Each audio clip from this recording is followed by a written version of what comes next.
I saw a great movie last night. It was about the showdown between Joe Frazier and Muhammad Ali in 1970-something. Wow, in Manila. I really never paid that much attention to it, but it was apparently Joe Frazier who crippled Ali. Ali was never able to fight again after that. In fact, in the 14th round of that fight, Ali said, cut my gloves off to his trainer. He wanted to quit. He couldn't get up. But they stopped the fight because Frazier was blind. We didn't know that Frazier was blind in one eye going into the fight from a previous injury, and he had been fighting Ali with one good eye, and then when that eye got closed from the punishment he took, he was fighting blind. And he was still standing after the fight was over. You talk about warriors. You talk about... Now, I'll tell you why I'm relating to it, even though you're not a fight fan. I'll bring it back to politics. I looked at the documentary, and I looked at the Joe Frazier's face while he's being interviewed. He was 62 years old at the time during this interview. And he said he always took pleasure in the fact that he practically crippled Muhammad Ali. I mean, these guys wanted to kill each other. There was a grudge going back a long time. And he took pleasure. He said, look at me. He says, I'm 62. He said, I'm still enjoying myself. And he said, look at him, meaning look what he did to Ali. So it's a brutal sport. That is true. There's no question about it. But you're talking about gladiators. You're not talking about normal men. You're talking about men who have the power in their fist to kill you with one blow. One jab from a professional boxer would kill the ordinary man. So you have to understand what you're dealing with here. So here you have Joe Frazier said, other men can walk in my shoes, but they won't be me. Other men can wear my hat, but they won't be me.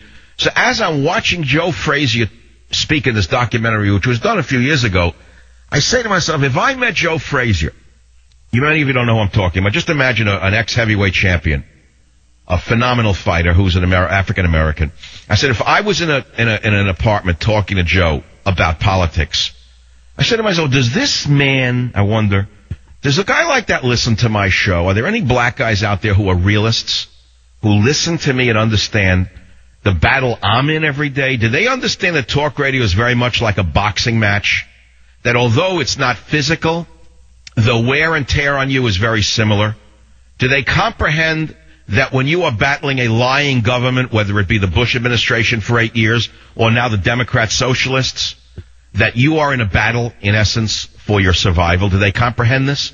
And I said to myself, would Frazier, look how I think as I'm watching TV, would Joe Frazier, if I'm sitting with him in a room, would he respect me or would he hate me because I don't trust Obama and I think Obama's a liar who's leading us down a socialist path? I said, well, I'll never get to know the answer to that because the chances of me sitting in a room with Joe Frazier are nil. And I don't think I would know that. But then I said, I wonder if there are any black guys out there like Joe Frazier, even ex-fighters, who listen to my show and understand what I'm going through. Do they understand what it is to do a 15-round fight every day?